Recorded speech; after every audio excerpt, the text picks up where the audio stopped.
My daughter, please help. I am hungry. Biko, move. Go up! That thing you desire most will be your biggest pain. Abeg, make I hear word. Sisters, oh, come and see something. What is going? Chinelo, who give you nyash? This is not a joke, Ochi. Your body has changed. God has done it. I now have nyash. In the town of Umuiki, beauty was spoken of in many ways. Some women were praised for their singing voices, others for their cooking. But most often, beauty was measured by the fullness of a woman's body. Wide hips, heavy breasts, soft flesh that announced a woman before she even spoke. Chinelo was different. At 26 years old, Chinelo was known as the prettiest face in her family. Her skin was smooth and even, her eyes bright and expressive, her smile gentle enough to calm an angry heart. People often paused when she passed, not because of her body, but because her face carried a quiet kindness that felt rare. She was the fifth daughter in a house of women. Her 4 elder sisters were all well endowed. Nature had been generous with them. Full breasts, rounded hips, soft thighs that filled wrappers easily. When they laughed, their bodies laughed with them. When they walked, the ground seemed to respond. Chinelo, however, was slim. Her chest was flat, her bum was small, her body straight and light, like a reed by the river. Growing up, she noticed it early, but her sisters never made her feel small for it. They teased her, yes, but with love. Chinelo, Amaka would laugh, pinching her cheek. God used all the meat on our side and forgot yours. Uche would add, at least you can run without stress. Us that have load, stairs are our enemy. They laughed together. Chinelo laughed too. She could take that. She knew it was love. What hurt her were outsiders. Women at the market who whispered, boys who laughed too loudly, men who made careless comments when they thought she couldn't hear. Once, at a wedding, a drunk guest said openly, "This one is fine from the neck up, but the rest did not load." That day, Chinelo smiled and walked away, but she cried when she got home. Still, she remained gentle. She greeted elders properly. She helped her mother. She was known as a good girl. Until that afternoon. The sun was hot when Chinelo returned from the stream, her bucket balanced lightly on her head.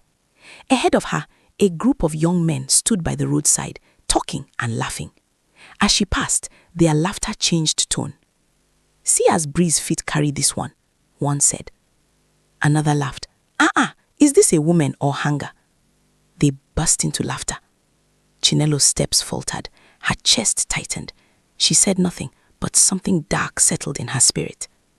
Just ahead, an old woman sat by the roadside, her wrapper thin and worn, her hand stretched out weakly.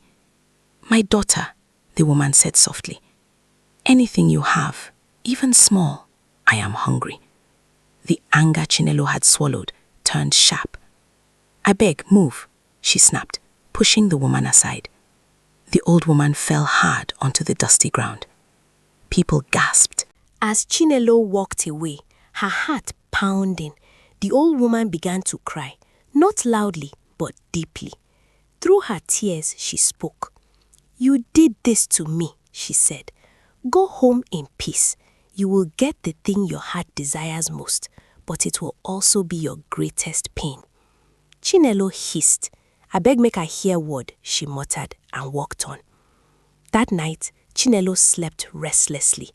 She dreamed of mirrors that would not reflect her properly, of shadows that followed her but did not match her shape.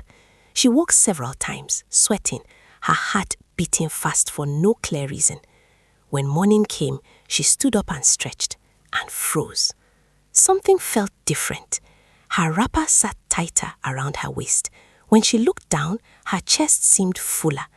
Not much, but enough to notice. Her heart began to race. She ran to the mirror. It was true. Her waist curved inward slightly.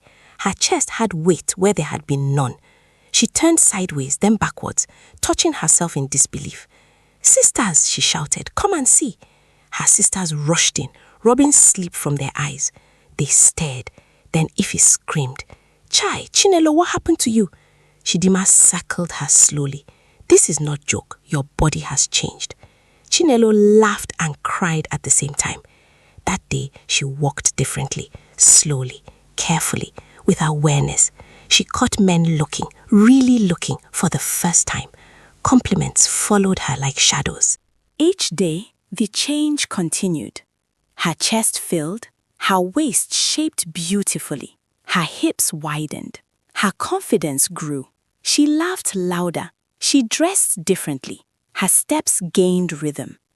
But her bum did not stop growing. After 2 weeks, it was too much. After a month, it was unbearable. People began to stare again, but this time with shock. "Is that real?" some whispered. Others laughed openly. Chinelo struggled to walk. Sitting became painful. She stopped going out. Her family worried. A pastor was called. After prayer, he shook his head. "This is not natural," he said. "This is a curse. You offended someone with power." The old woman's words returned like thunder. Chinelo broke down. They searched for 8 days. Villages, roads, markets, shrines. On the 8th day, they found her. The old woman sat beneath a tree, unchanged. Chinelo approached, now seated in a massive wheelchair, her body spilling beyond its limits. She cried openly. "I am sorry," she said. "I was angry. I was hurt. I didn't mean to push you." The old woman studied her quietly for a few minutes, while Chinelo cried bitterly and her sisters begged. Finally, she spoke. "I forgive you," she said softly, "because I know you have a good heart.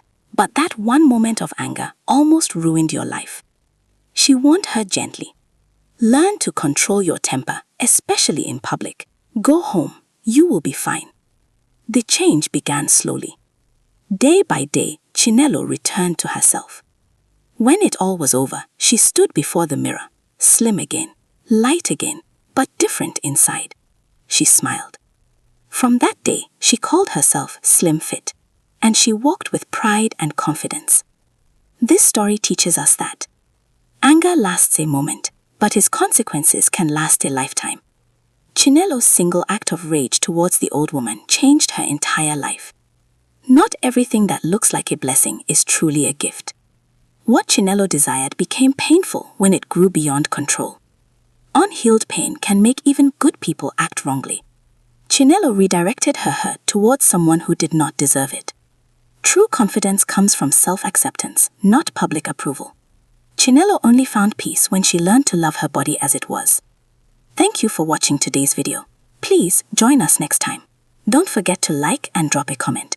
Also, subscribe for more African folktales with lessons.